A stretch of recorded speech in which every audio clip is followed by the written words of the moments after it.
welcome back to Build the Boys. Now I have issue 92 of Hachette's Build the Titanic to finish out the month. Quite a bit to do in this one, but not, you know. We have some interesting bits and pieces. We have the bulkhead for the shelter deck, which is relatively simple. We have some detailing to attach to it as well, something we haven't done before. We have some grills to add to it, which are similar to the windows, but they're grills. Very little ones. So we're going to do the bulkhead. We're going to attach that to the front of the promenade deck. We're then going to install the final LED strip into the bottom of this, and then we're going to wire it all together, and we're going to test the lights to make sure they work. At the end of this one, we've got a story about a very bizarre headline that ran the morning after Titanic sank, which is remarkable that this happened, but it happened. So when you see those newspapers that, you can get a copy of the newspaper that was released at that time, there's one that you never see. You never ever see this one. So you can get, whatever newspaper was, you can get a replica of it. And it states, Titanic sinks, lives lost. You'll never see this one replicated. But this was bizarrely the first one to press. And it's remarkable. But we'll talk about that at the end. If you haven't yet, please remember to like and subscribe. It helps our channel massively. Without further ado, let's get this one open. Let's see what's in it, and let's finish out the month. Okay, so this is what we get inside number 92. Let's have a look. So we have our bulkhead there. This is where we're going to put the grills on. This should be, I would imagine, connector pieces. Yep, so we've got 4 connector pieces. Very familiar with those now, aren't we? This should be the grills. Yep, a little thing of grills there. And then we have another one of the Z wires. We have, of course, the AP screws. And we have our final LED strip. Mine is clearly bent. So we'll have to try and sort that out before we install it. Right, without further ado, let's get into it. Okay, so the first thing we do is going to take our bulkhead, and as you can see there, we're going to put grills into here. Exactly the same way as we put windows in. That's how we're going to do it. So you got those there. We're going to cut those out, trim those out, pop them into the window with a little bit of super glue, and then we'll take a look. And there we go, so we have our grills in, looking lovely. Nice, nice, nice. Right, so what we're going to do is going to flip this one over, and we're going to install our connector pieces. Now again, you've got your lugs, so they're only going to go on one way round. So go on that way round. And then we're going to attach this with an AP screw. There are 4 of these to put on. Let's get the first one in. So there's 1. Number 2 is going to go on there. I do like the fact that we're using predominantly AP screws in this build. And the reason why is because if you've ever done a car, I don't know, the Ecto was insane, right? So the amount of different size screws they used on the Ecto, we were up to, Jesus, it must have been, we went through the whole alphabet, so it was over 30 different type of screw, put it that way. Which was annoying. And then by contrast, if you're watching us build the Infinity Gauntlet, 1 screw, that's it. We're like 30 something issues in, 1 screw, all of it uses the exact same screw. And I mean, with Titanic, typically we're using, I think, like 4 screws. We've been using, I suppose the tiny ones for the funnels, but ultimately we've been using AP screws for all of the plastic effects, and we're using the AM screws for the metal. So it's been quite nice. But yeah, it makes life easier if you lose a screw, because you always get the spare, so you can have a nice healthy supply of these, and you're good to go. But yeah, sometimes they go a bit screw mental, and you get like hundreds of different screws you don't need. Right, so that's that one done. What we're going to do is we're going to bring the deck up, and we are going to install this to it. So this is where we're working, this area here. Now, I did say in the last one, friend of the channel, Ivan, had a problem with his fit and flush. And it wasn't 91, it was 92 is this one. So I'm wondering if this is the one that he's saying his wouldn't fit flush. But again, all I can say, Ivan, is I'll fit mine and I'll let you know, mate. And if I've got the same problem as you, Well, then I would imagine lots of people got that problem. However, if I don't, it might be worth contacting them. But that said, where this is, again, the weight that's going to go down on this, you don't need to worry about it. It's all going to pull together. So if there's any gap or anything like that, the weight of the rest of the deck's on top of this. And when this gets fitted to the actual hull, you're not going to have that problem. Let's have a look. No, I mean, that's pulling together quite nice. Let's have a look. 2 more.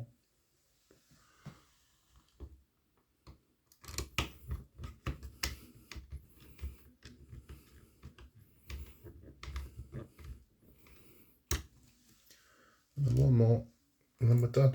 Now mine's fitting flush, Ivan. I don't know what to tell you. Mine's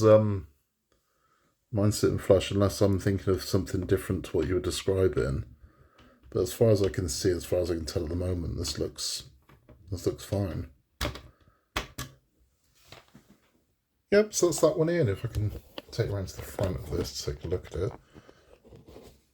There we go. That's how we're now looking.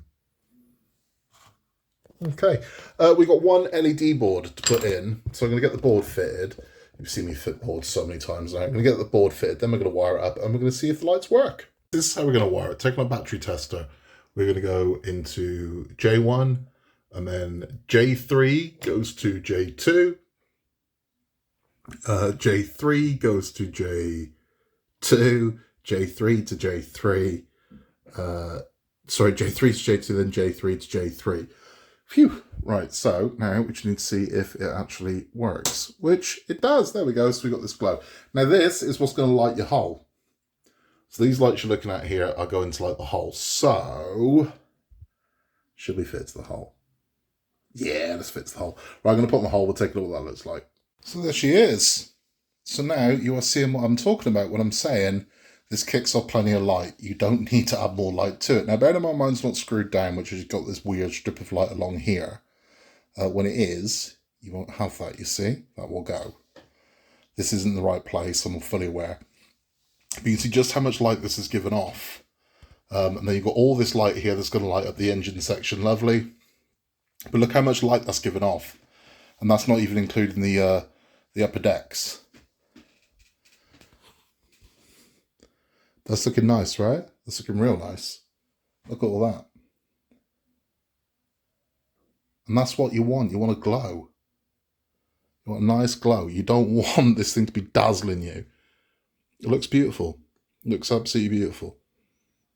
And again, when it's like, oh, not all the portals are drilled out.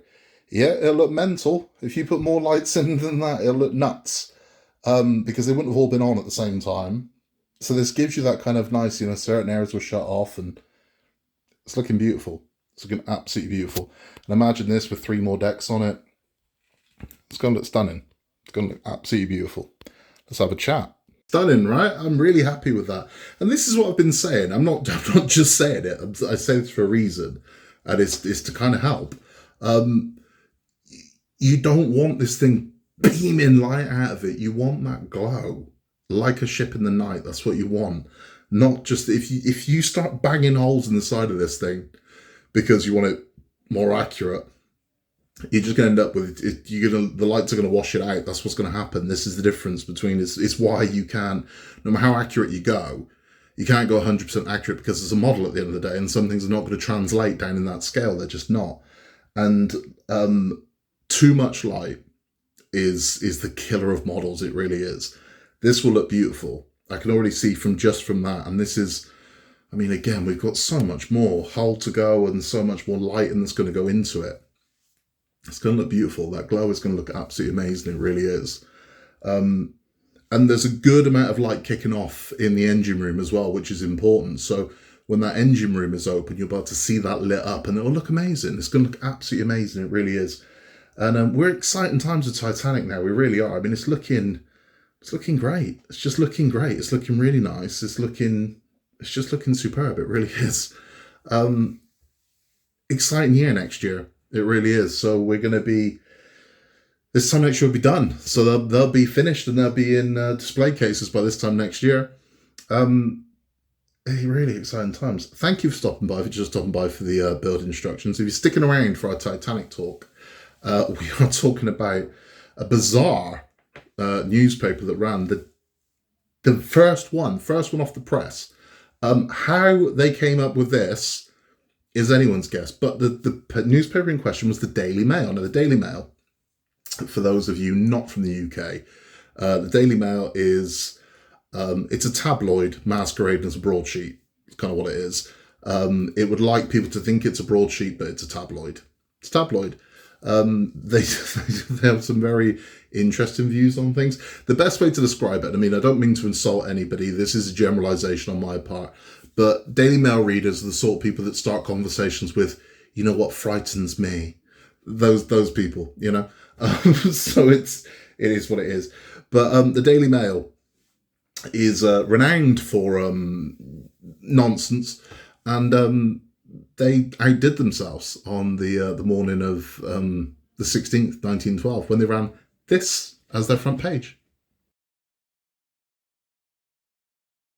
That happened. So they ran their front page, and this is why it makes me laugh, because you see kind of the replicas of newspapers of print at that time. You never see this one that basically says Titanic hit an iceberg, it was sinking, but it's okay, every single person on board is safe, an absolute fleet of ships raced them, saved everybody, everyone's fine.